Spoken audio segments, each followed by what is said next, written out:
Rupa from Angel Paradise English Medium School.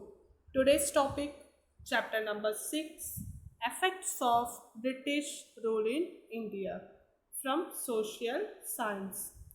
जब Britishers India में आके रूल कर रहे थे, टेक ओवर कर रहे थे, तब उस टाइम क्या क्या इफेक्ट्स ह्यूमन बींग्स के अंदर हुआ. So ये सब कुछ effects and what are the problems are there, all this topic is saying in chapter number 6. Now let's start the chapter number 6, effects of the British rule in India. So chapters में हम देखने जा रहे हैं कि जिस तरह Britishers वहाँ पर आकर एस्टेब्लिश हो गए थे, किस तरीके से उन्होंने हमारे देश में तबाही मचाई थी, हम सबको गुलाम बनाया था, इससे क्या फ़ायदा हुआ और कितना ज़्यादा नुकसान हुआ, तो ये सब कुछ हम इस चैप्टर में समझेंगे. तो चलो शुरुआत करते हैं. Aruna was reading the newspaper in the morning while her daughter Purva was sitting beside her and doing her homework. Aruna read loudly, "Revolution in Libya." Hearing this, Purva asked, "Why do people revolt?" Aruna answered, "When the needs of people are not satisfied and people face economic crisis, they revolt." तो अरुणा नाम की एक महिला, एक mother newspaper पढ़ रही थी morning में, और बच्ची जो थी उसकी बेटी पूर्वा, वो उसके पास में बैठ के होमवर्क कर रही थी. अरुणा ने ज़ोर से पढ़ा कि भाई रिवोल्यूशन हो रहा है लीबिया में, यानी बगावत हो रही है, पब्लिक डिमांड कर रही है किसी चीज़ की. तो पूर्वा को क्यूरोसिटी हुई, इसने बोला, "मम्मी, पब्लिक रिवोल्ट क्यों करती है?" तो अरुणा ने कहा कि जब लोगों की जो भी नीड्स होती है, बेसिक नीड्स होती है, वो सब भी सेटिस्फाई नहीं होती हैं, मतलब वो सब भी दबा दी जाती है गवर्नमेंट के द्वारा, और जो पब्लिक होती है उसको इकोनॉमिक यानी पैसे से बहुत ज़्यादा नुकसान होता है, तो फिर वो रिवोल्ट करते हैं. In our country also, during the British rule, the condition of the people was very bad and resulted in a revolt. तो जब ब्रिटिशर्स हमारे देश में थे बच्चों, बहुत सारे, फिर वो चाहे कॉटन के कपड़े बनाने वाले हों या मिट्टी के मटके, हर एक चीज़, जो भी हमारे क्राफ्ट पर्सन थे, आर्टिसंस थे, उन सब का रोज़गार ब्रिटिशर्स ने बंद कर दिया था. इंडियन के ही गुड्स पे यानी सामानों पे टैक्स लगा दिया था, और खुद के गुड्स पे यानी सामान पे टैक्स फ्री कर दिया था. और पब्लिक की भी एक मेंटेलिटी होती है, फॉरेन के जो गुड्स होते हैं वो उन्हें अट्रैक्ट करते हैं, जैसे कि ब्रिटिशर्स जीन्स लेकर आए, तो इंडियंस को जीन्स बहुत अट्रैक्ट की, और उनको लगा कि नहीं, जीन्स तो सस्ते में मिल जाती है, टी शर्ट सस्ते में मिल जाती है, धोती कौन खरीदेगा, और जो बनाने वाले थे धोती, उनको भी बहुत टाइम लगता था. तो इस तरीके से पूरा का पूरा जो सिनेरियो था, समय जो था, वो ब्रिटिशर्स के फेवर में था, और भारतीयों की बहुत हालत ख़राब थी.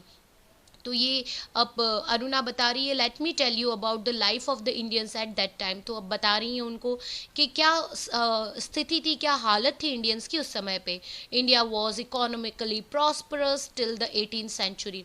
भारत को एक सोने की चिड़िया कहा जाता था. आपको भी ये चीज़ पता है बच्चों, हमारे देश में से ही कोहिनूर हीरा मिला हुआ है, हमारे देश में ही राजा रजवाड़े रहते थे, मतलब बहुत सारा सोना चांदी पैसे. तो भारत 18वीं शताब्दी 18th सेंचुरी तक तो बहुत प्रॉस्परस था, मतलब पैसे वाला. The anarchy that followed the death of Aurangzeb too could not weaken it. तो उस समय पे जो ये औरंगजेब राजा की मृत्यु के बाद में भी, मतलब हमारे देश की कोई कहते हैं ना, कीमत नहीं घटी. It has been admitted by historians across the world that the industries, production techniques and organization of trade in India were unmatched at that time. तो उस समय के जो महान जो व्यक्ति थे, हिस्टोरियंस, उन लोगों ने भी ये बात को कबूल किया है, माना है कि इंडस्ट्रीज़ जो हमारे देश में थी, हमारे देश में जो प्रोडक्शन की टेक्निक्स है, जितनी भी ऑर्गेनाइजेशन ट्रेड यानी व्यापार वगैरह करती थी, जिस तरीके से वो करती थी, जो स्किल उनके पास थी, वो और किसी के पास नहीं थी, अनमैच्ड, यानी किसी से मैच नहीं हो सकती. The same country India has become poor and bankrupt during the nearly 200 years of the British rule. तो ये वही देश की हम बात कर रहे हैं जो पहले इतना प्रॉस्परस था, इतना रिच था, और 200 साल के अंदर ब्रिटिशर्स के समय में ये बिल्कुल गरीब हो गया हमारा देश, बैंकक्रप्ट यानी बैंक में कुछ बचा ही नहीं, सब कुछ खाली हो गए, सारे पैसे खत्म हो गए. It became the country that supplied raw material to the factories in England and offered a large market for the finished products of factories in England. और अचानक से हमारा देश जो अभी तक खुद व्यापार करता था। हमारे देश की चीज़ें, जो मसाले होते थे, जो मुस्लिन कपड़ा, कॉटन कपड़ा, इन सबको देखकर ही ब्रिटिशर्स हमारे देश में आए थे सब चीज़ें लेने। अचानक से हम बेचने की जगह रॉ मटेरियल सप्लाई करने वाले बन गए, और हम लोग इंग्लैंड की फैक्ट्रीज को सामान पहुंचाते थे ताकि वो चीज़ों को बनाए और बेचकर बहुत ज़्यादा प्रॉफिट कमाए।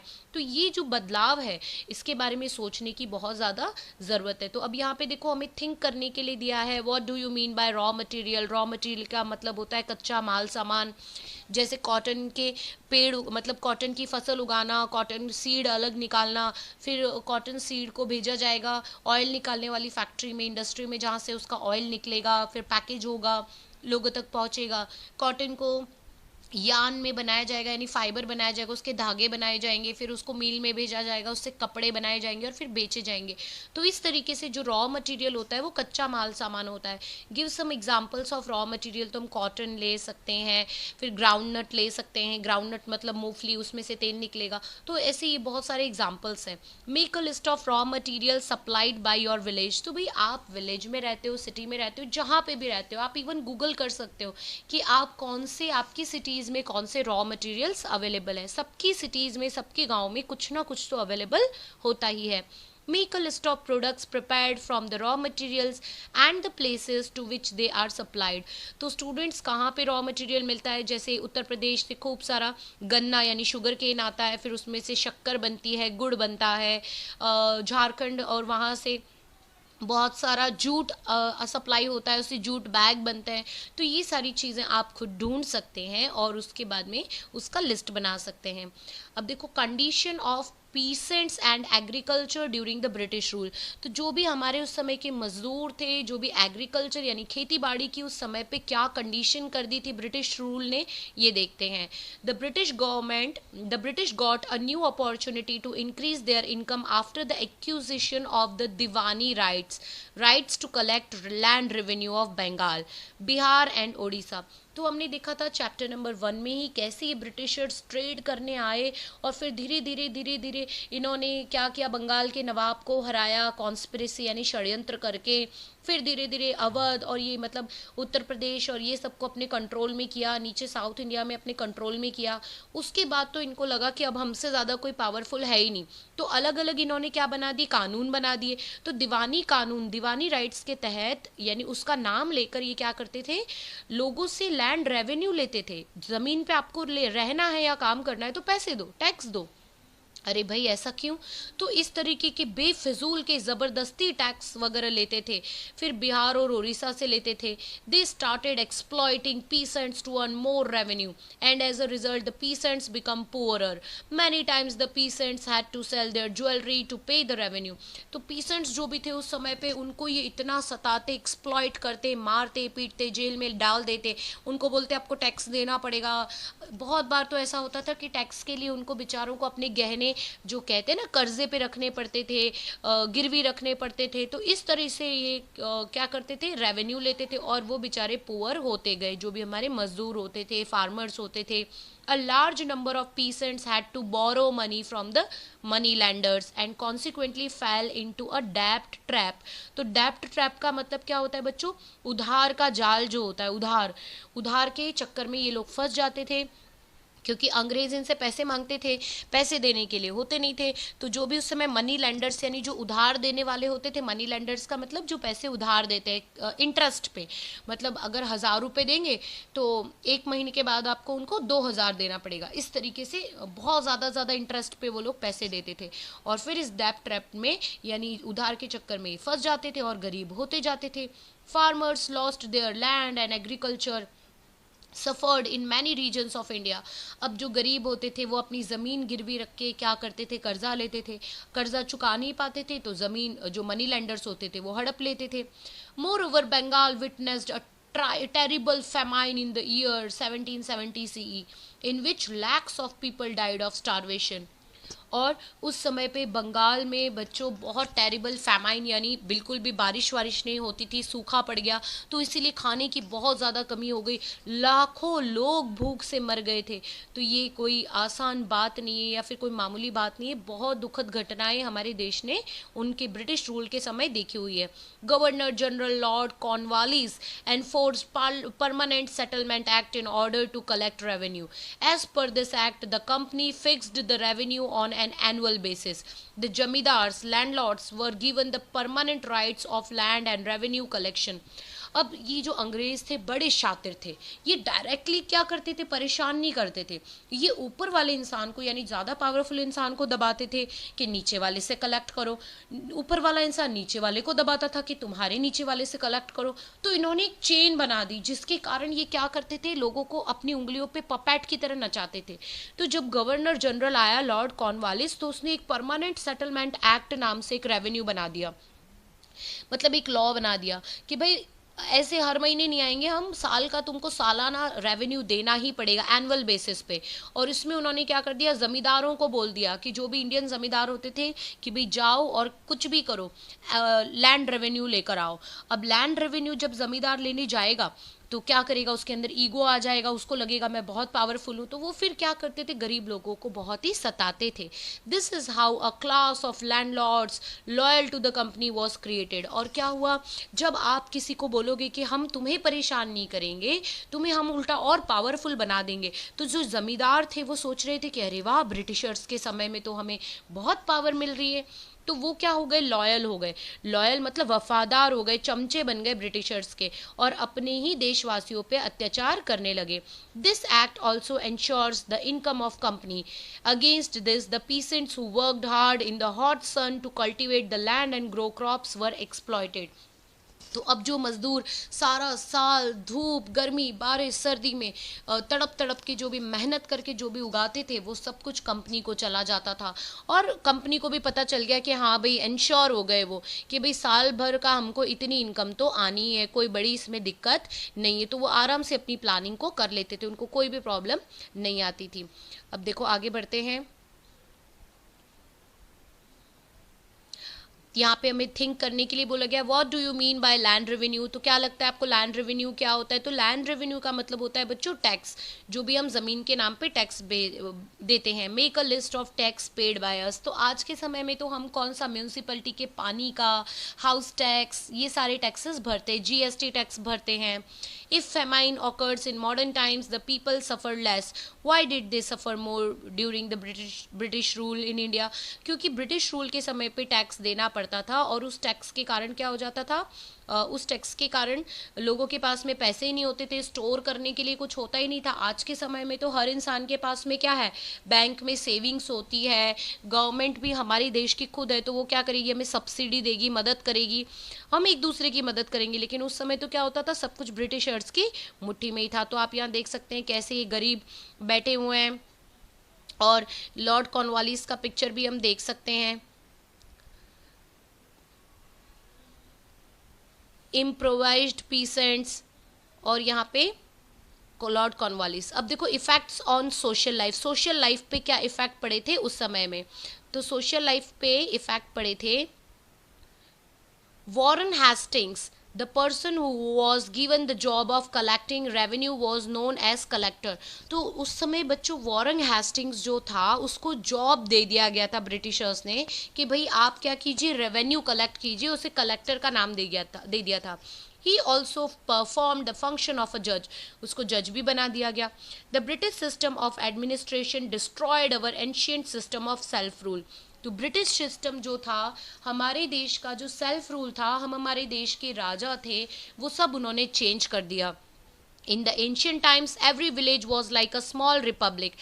पहले के समय में हर छोटे गांव में खुद की ग्राम पंचायत होती थी, खुद के ही लोग सब फैसले करते थे, तो एक परिवार की तरह रहते थे। ये सब कुछ उन्होंने ख़त्म कर दिया। Gram panchayat handled the administration of entire village. These panchayats were like the backbone of the self rule in our country. These institutions of self rule stood their ground even during the time of foreign invasions. and the Sultanate period, but were destroyed due to administrative policies of British. तो ग्राम पंचायत या फिर जो भी गाँव के जो मुखिया वगैरह होते थे, तो वो एक परिवार की तरह, एक बैकबोन की तरह पूरे गाँव का सही फैसला होता था. इवन दो हम लोग जब हमारे देश पे अटैक हुए, जो भी इन्वेडर्स आते थे, वो फिर मुगल सल्तनत हो, तुगलक्स हो, कोई भी जो भी आते थे, तब भी हम लोग इतने डिस्टर्ब नहीं हुए जितना हम ब्रिटिशर्स के कारण डिस्टर्ब हुए, क्योंकि ब्रिटिशर्स ने क्या किया, हमारे देश को जड़ों से ख़त्म करने की कोशिश की. The policy of social reforms by the company made people feel insecure and suspicious. तो जो भी अलग अलग रिफॉर्म्स की पॉलिसी जो भी ब्रिटिशर्स ने दी, उससे लोगों को ऐसा हुआ कि भाई अपने ही देश में उनको इनसिक्योरिटी फील होने लगी कि ब्रिटिशर्स तो कुछ भी कर सकते हैं, बिल्कुल गलत है, और एक दूसरे के प्रति शक होने लगा. They felt that the government was trying to convert them to Christianity and destroy the Indian culture and religion forever.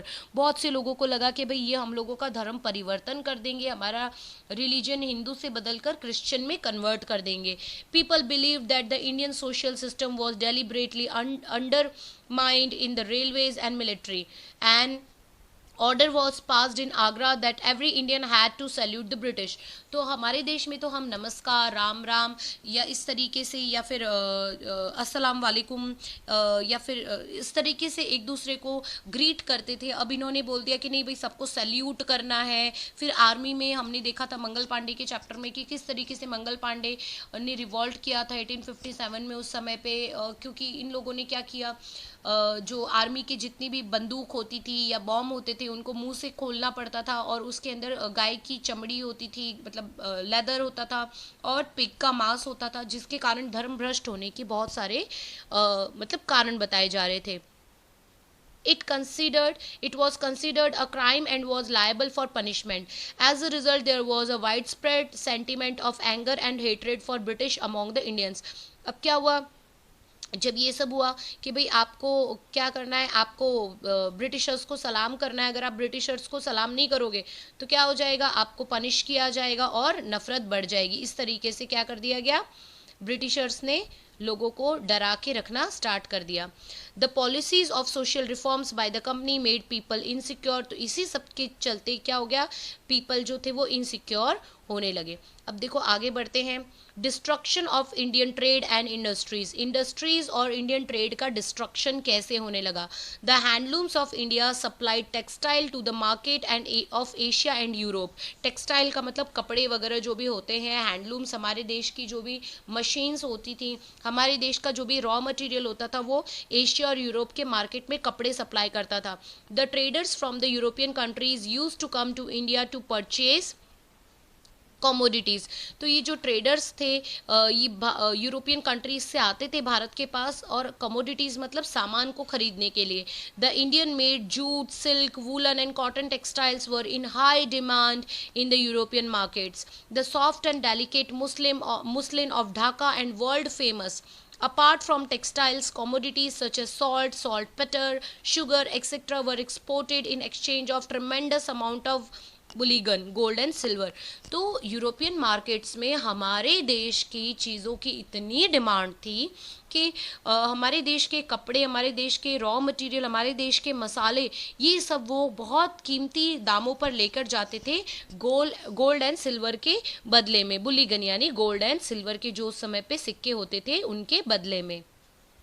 तो इस तरीके से बच्चों धीरे धीरे ब्रिटिशर्स क्या करने लगे, हमारे देश को बर्बाद करने लगे, हमारे देश के जो गरीब थे उनको लूटने लगे. The whole scenario changed as the British rule was implemented. जैसे ही ब्रिटिश रूल हमारे देश में आया, सब कुछ बदलने लगा. The flow of bullion, gold and silver got reversed. Reverse मतलब उल्टा हो गया. अब हमारा देश उनको पैसे दे रहा था ब्रिटिशर्स को. In the beginning of the industrial revolution the British took 500 crore rupees as per today's standard only from Bengal during their rule. तो जब ये यहाँ पर हमारे देश में आए, इंडस्ट्रियल रिवोल्यूशन के नाम पे सिर्फ बंगाल से 500 करोड़ रुपए ले गए थे. इमेजिन कीजिए कितना पैसा था हमारे देश के पास में. Just imagine the wealth the British would have accumulated from the whole country. सिर्फ सोचिए कि ब्रिटिशर्स ने कितना पैसा पूरे देश में से लिया होगा, और इसीलिए वो हमारे देश को छोड़ के किसी भी कीमत पे जाना नहीं चाहते थे. Things to know, It is not surprising today to talk about lakhs and crores of rupees. Find out from your grandparents about the value of thousand rupees 50 years ago. Why were coins larger in size in those days? तो students, आज के समय में लाखों करोड़ों की बात करना कोई बड़ी बात नहीं है, लेकिन उस समय में 50,000 की क्या वैल्यू थी, ये आप अपने दादा दादी वगैरह से बात करने की कोशिश कीजिए कि 50 साल पहले जो 1,000 रुपये की क्या वैल्यू होती थी, और उस समय की जो कॉइन थे वो बड़े बड़े क्यों होते थे। स्टूडेंट्स, आप यहाँ देख सकते हो कि हमारे देश के ये जो भी मजदूर हैं, ये कॉटन का काम करने वाले, मिट्टी के पॉटर्स जो है, मिट्टी के घड़े बनाने वाले, ये कॉबलर, इनकी हालत देखकर मतलब आप पिक्चर से ही समझ सकते हैं कि क्या दयनीय स्थिति उस समय पे रही होगी। With the help of the raw materials produced in India and the money collected from India, the business and industries in England prospered. तो हमारे देश का रॉ मटेरियल और हमारे देश से जो भी पैसा लिया जाता था, उससे इंग्लैंड की जितनी भी इंडस्ट्रीज होती थी वो सब माला माल हो गई।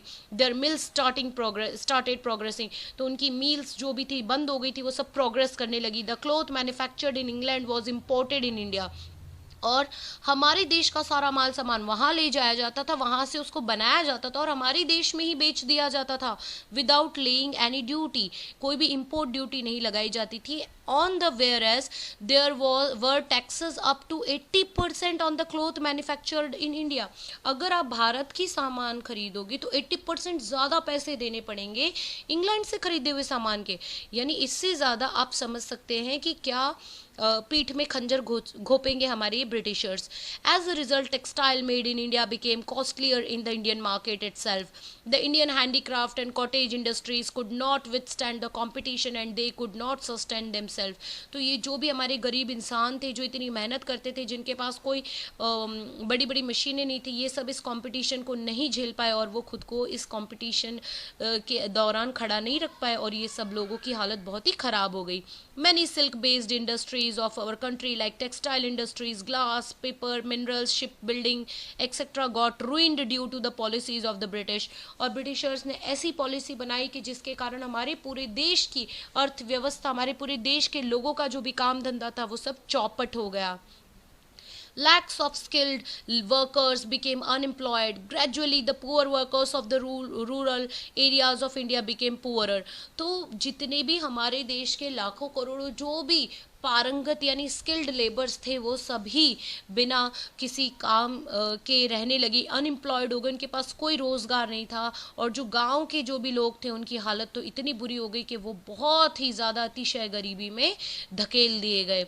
अब देखो यहाँ पे कहा गया है, what cottage industries can be seen at the village level in the present times. तो आज के समय पे जो कॉटेज इंडस्ट्रीज होती है, जैसे कि छोटी इंडस्ट्रीज, फिर वो भले ही चाहे अगरबत्ती बनाने का काम हो, माचिस की तिली बनाने का काम हो, तो ऐसी बहुत सारी इंडस्ट्रीज होती है, उसको आप ढूंढिए, पता लगाइए कि कैसी कैसी होती हैं। अब देखो, सस्पिक्शन अबाउट द रिफॉर्म्स, तो उस समय जो भी रिफॉर्म्स थे उसके बारे में हम लोग क्या सोचते थे, हमारी क्या मंशा थी हमारे देश के लोगों की। When William Bentinck came to India, liberal thinking was getting its strong hold in England. This way of thinking slowly reached India. The British rulers started taking interest in the lives of people of India. Lord William Bentinck became quite popular in India by introducing few beneficial reforms. तो जब William Bentinck Bharat आया तो उस समय पे ऐसा लगा कि जैसे अब थोड़ी सी राहत मिल रही है पहले के कंपैरिजन में।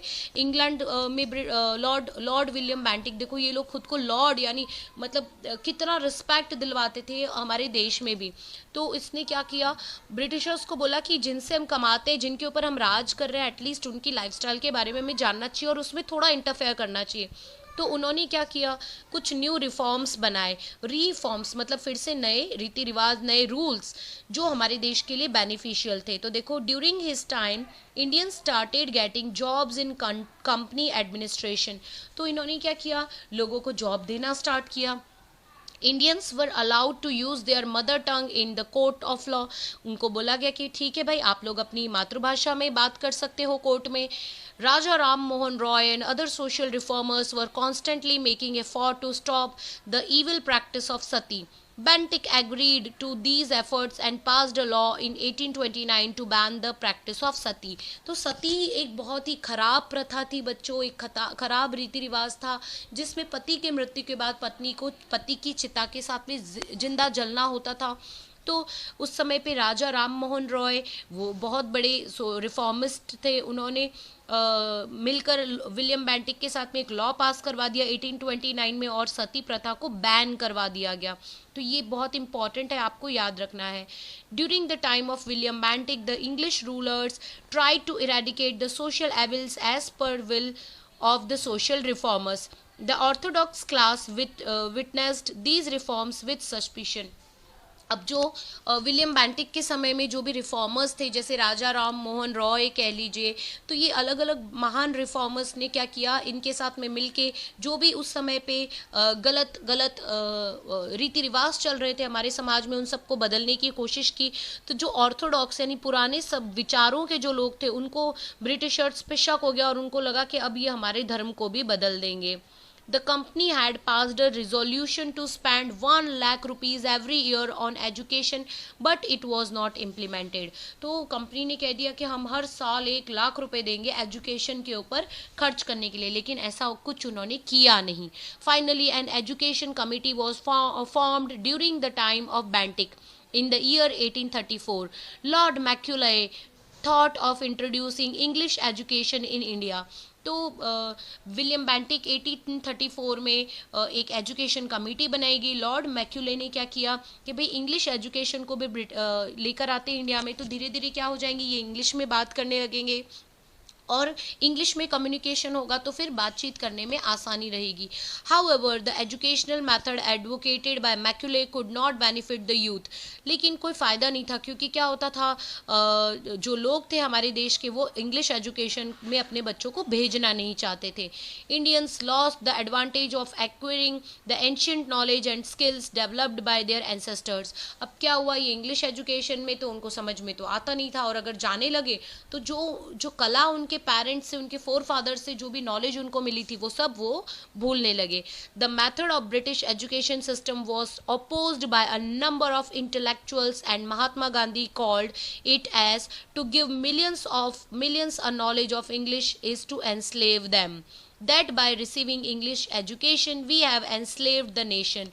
तो बहुत जो इंटेलेक्चुअल्स मतलब जो समझदार व्यक्ति थे उस समय के, उन सब ने कहा कि इंग्लिश नॉलेज यानी हमारे देश का नुकसान हो रहा है। महात्मा गांधी ने भी ये कहा कि अगर हम इतने सारे लोगों को इंग्लिश नॉलेज देंगे तो हम एक तरीके से इंग्लिश एजुकेशन सिस्टम का गुलाम बनते जाएंगे। जैसे कि आज बहुत सारे बच्चों को, आपकी ही उम्र के बच्चों को, या आपको भी स्टूडेंट्स हिंदी में गिनती नहीं आती होगी, या अपनी मातृभाषा में गिनती नहीं आती होगी, मातृभाषा में ढंग से बोलना नहीं आता होगा, लेकिन आप लोग, हमारा पूरा देश एक कंपटीशन मानता है या उसी को रिस्पेक्ट देता है जिसको इंग्लिश बोलना आता है, विच इज़ वेरी बैड, क्योंकि लैंग्वेज सिर्फ और सिर्फ एक कम्युनिकेशन का माध्यम हो सकती है, किसी का क्लास या किसी का स्टैंडर्ड नहीं। तो चलो आगे बढ़ते हैं। Later 3 universities were established in 1857। The Britishers could get educated workforce due to the introduction of English education. तो ब्रिटिशर्स क्या कर सकते थे, हम लोगों से बहुत सारा काम करवा सकते थे इंग्लिश लैंग्वेज में भी, क्योंकि अब उन्होंने हमें इंग्लिश एजुकेशन देना शुरू भी कर दिया। 3 यूनिवर्सिटीज़ एस्टैब्लिश की गई थी 1857 में।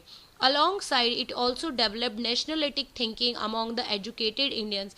अब क्या हुआ, जो बहुत सारे educated Indians थे उनके दिमाग में इससे क्या हुआ, nationalistic thinking यानी देशभक्ति, देश के लिए सोचने की thinking भी develop हुई। Why did Macaulay start English education in India? तो क्या लगता है, तो आपके विचार आप इस पे लिखिए।